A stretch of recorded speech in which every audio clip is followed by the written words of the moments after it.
right, I'm gonna show you 3 separate ways to set up and finish your Russian 2-on-1 tie. If I'm going up against a guy who has a significant size and strength advantage against me, I wanna use as many of my appendages against one of his appendages, okay? So I'm actually gonna let him gather a collar tie. I'm just gonna walk forward, elbows stay disciplined at my side. I'm gonna place my forehead against his.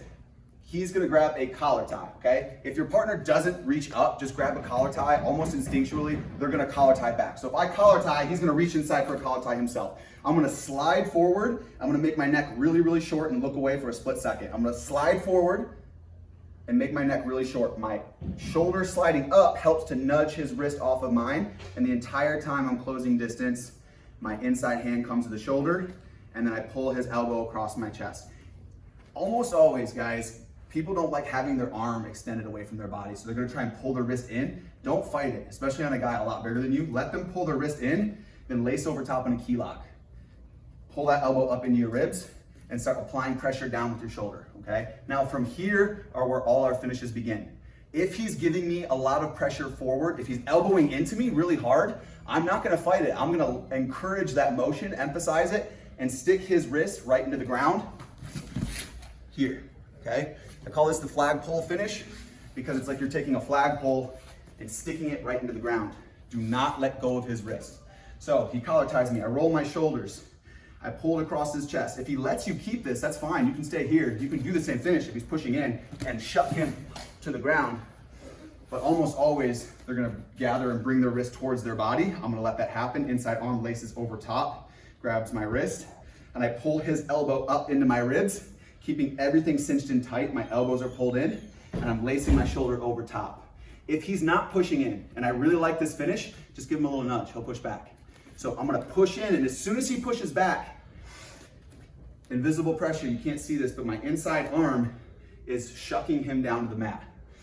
I'm separating, creating just a little bit of space, and then I'm pulling this elbow in and pulling him with both of my arms. Push in, and then with both of my arms, pull him. And notice how I don't go down to my knees. I stay up on my feet. There's a ton of pressure on this wrist. I want to keep this. If you're Daryl, though, you can probably just lift me off the ground at any point if you wanted to. So I put pressure, all of my 170 pounds on that wrist, and then I circle to the back. A lot of guys hit this move and they let go, right? So they push in, they get all the way to here, and then they let go, and that just allows him to circle and move it any which way he wants. So now we're gonna move through the series of motions. So if he's pushing into me, that's my option. If he's not giving me any pressure at all, if we get here and he's trying to read me, he's trying to figure out what's going on, this is actually a move that I made up.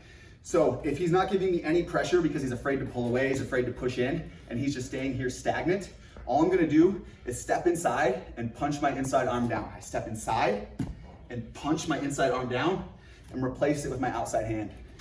And then I can spiral back down to the ground. So, invisible motion, it just looks like a jab. It just looks like I'm a vertical jab. I'm jabbing to the ground and shucking him down and then sliding and replacing. I can't tell you how good this works against big guys, okay? So, most people in this position are expecting some kind of pressure, right? They're expecting you to push in or pull back, and when they find that you don't do anything, oftentimes you'll find this small, brief moment of stagnation, right? Like right when I get here, nothing's happening for a split second. All I have to do is step inside, punch, replace, hand goes to thigh pry at the back, circles, down to the ground. Now, third and final finish, I call that the punch, punch, replace, because it's literally just punch, punch, and replace to the back, okay? So this next one is if he's moving away, right? So if he's pushing on my forehead with his opposite arm, if I get him to here and he's trying to create distance, okay, and I'm having a hard time getting close to him, and I don't have the pressure necessary to drag him to the ground, all I have to do is step inside. See my feet? I just step in, replace my inside foot. I'm going to hook above the knee. I'm gonna pull this arm in, and again, I'm used to having a key lock, but if you have this out, that all principles stay the same. My elbow goes down, or my shoulder rather, goes down, and then my back leg goes up, and that's going to remove his post off of my head. They usually touch the ground, or just bring their elbow back in. So he's posting against my head. All I want to do is remove that post. And then when my foot comes down, it lands on the other side of his far leg. My inside arm stays hooked. My wrist arm releases, and I snag that ankle and give him a nice little shove with my inside elbow. Fine, whatever, Daryl. I was gonna help you up anyway. All right, so one last time. Inside tie, I roll my shoulders, grab the wrist. He pulls his arm in. I go ahead and let it happen. Key lock grip over top. He's posting away. I can't get to him. All I'm gonna do is step inside. This back heel's going up and my shoulder is going down.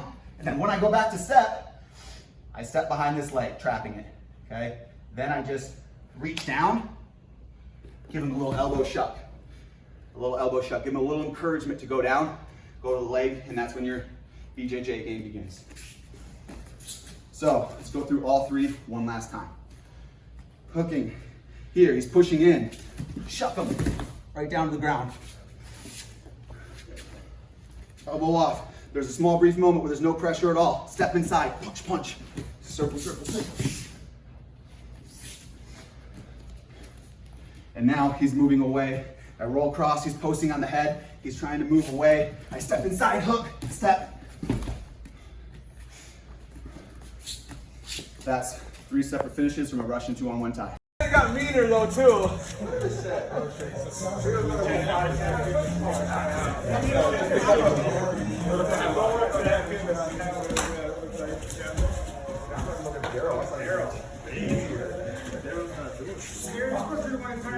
Man, the positional understanding for the controller. The positional understanding.